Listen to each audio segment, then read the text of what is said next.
이번 시간에는 조미료, 소금, 당류에 대해 살펴보도록 하겠습니다. 오늘의 학습 목표와 학습 내용을 살펴보세요.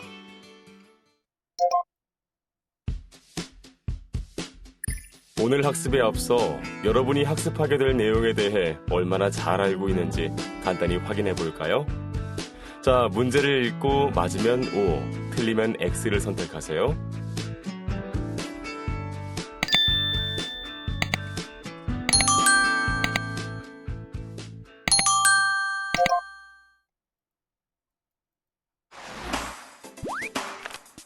정원 씨, 음식의 맛을 북돋워주는 요리하는 데에 없어서는 안 될 재료가 뭘까요? 팀장님, 당연히 조미료잖아요. 그런데 조미료를 많이 사용하지만 조미료에 대해서는 정확히 모르는 것 같아요. 자, 그럼 조미료에 대해 한번 알아볼까요? 조미료란 식품에 첨가해서 음식의 맛을 돋우며 조절하는 물질을 말합니다.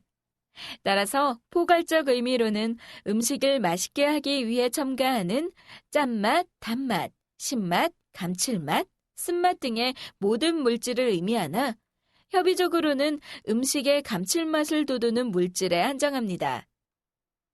조미료는 다시마 맛의 본질이 무엇인지 연구하던 일본 동경대학의 이케다 박사가 1908년 맛의 본질인 글루탐산을 발견한 데서 시작되었습니다. 우리나라에서는 1956년 대상의 전신인 동아화성공업주식회사에서 미생물 발효법을 이용한 순수 국내 기술로 미원을 개발한 데서 출발합니다. 자연조미료 맛선생은 자연재료를 다듬고 갈고 빻고 다지고 우려서 쉽고 간편하게 요리에 사용할 수 있도록 만들었습니다. 팀장님, 맛선생에는 다양한 종류들이 있잖아요. 맞습니다.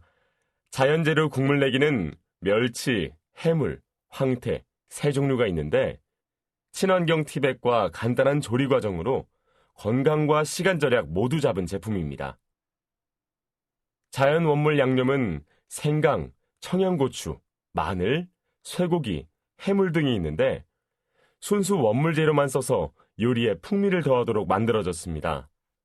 직접 갈거나 빻고 다질 필요가 없으니 시간도 절약되고 원하는 만큼 솔솔 뿌리기만 하면 되니 사용도 간편하고 100% 원물이니 다른 조미료들이 그 맛을 따라올 수 없을 것입니다.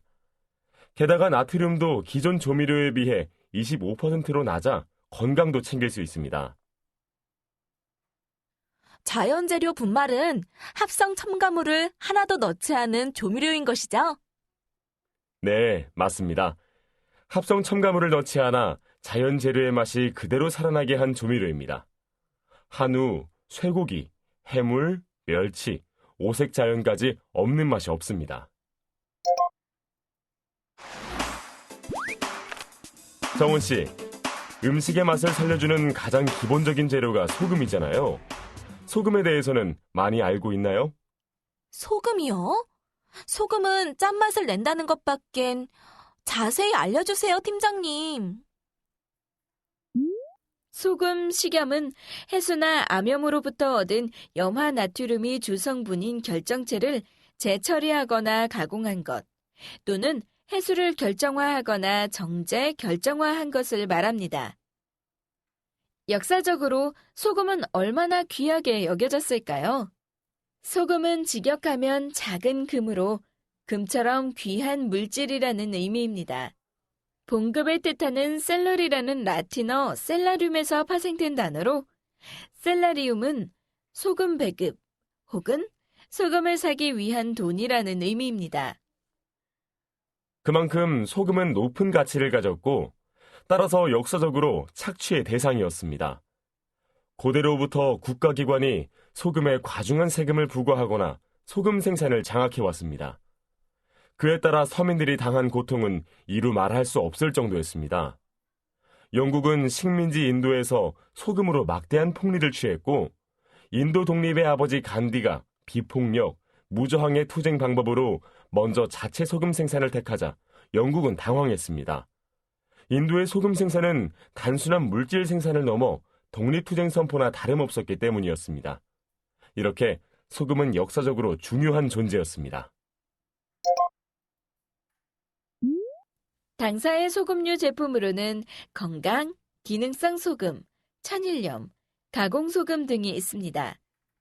건강 기능성 소금에는 시즈닝 솔트 5가지, 건강소금 3가지, 나트륨 2분의 1 솔트가 있으며 천일염의 종류는 천일염맛 소금, 가는 천일염, 굵은 천일염, 구운 소금, 3년 묵은 천일염, 소금의 꽃, 업무용 천일염 등이 있습니다. 가공소금에는 맛소금이 있습니다. 우리 회사의 소금류 제품은 2011년 친환경 브랜드 대상을 수상하고 2012년 세계 인류 상품, 2011년, 2012년 한국 소비자 웰빙 지수 1위에 선정되었으며 2010년 이후로 쭉 코사 인증을 받고 있습니다. 우와, 정말 대단하네요. 엿은 곡식을 저장하기 위해 엿질금으로 숙성 발효하여 오래 먹을 수 있게 만든 것으로 저장의 역할을 하였습니다. 엿이란 말은 광해군 3년에 허균이 조선 팔도의 식품과 명산지에 관해 적은 도문대작이라는 책에 처음 사용되었습니다. 엿의 역사가 엄청 긴 것 같아요. 맞습니다. 전통적으로 엿이 어떻게 쓰였는지 알아볼까요?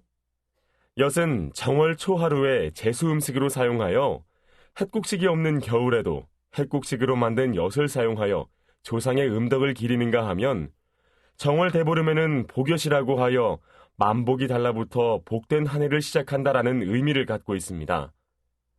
또 옛날 과거길에 오르기 전에 엿을 먹으면 과거에 급제를 한다는 믿음의 역할을 하기도 했고 시집을 가는 신부에게 패백 음식으로 이바지 엿을 보내는 백년해로의 정표로 쓰이기도 했습니다.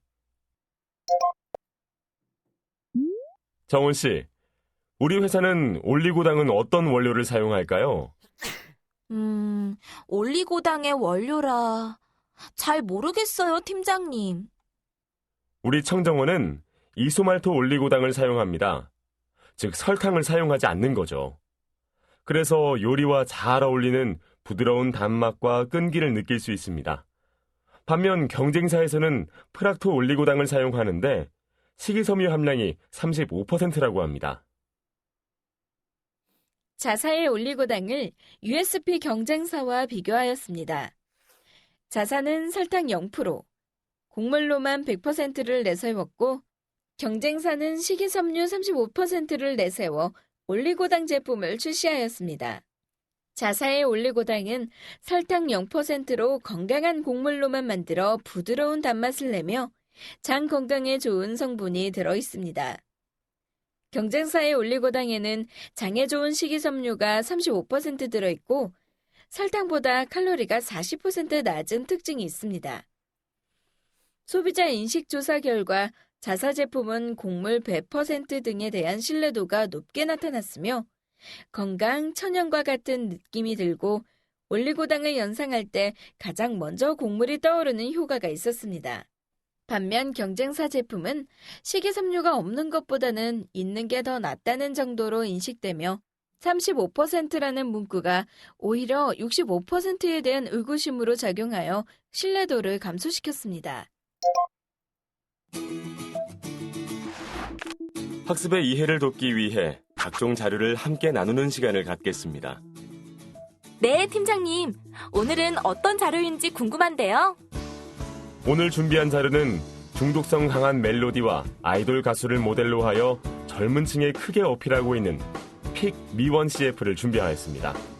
김희철의 픽 미원 CF를 함께 보실까요?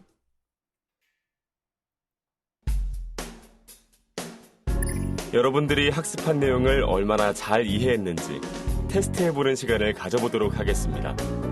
준비가 되셨다면 스타트 버튼을 클릭하여 문제를 풀어보세요.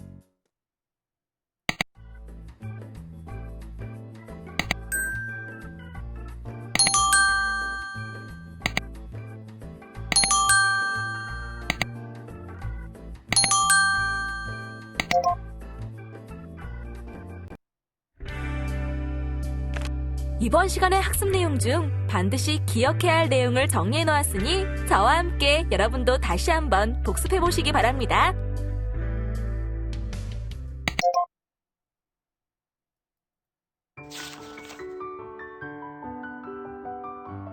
지금까지 청정원 첫 번째 시간으로 조미료, 소금, 당류에 대해 학습하였습니다.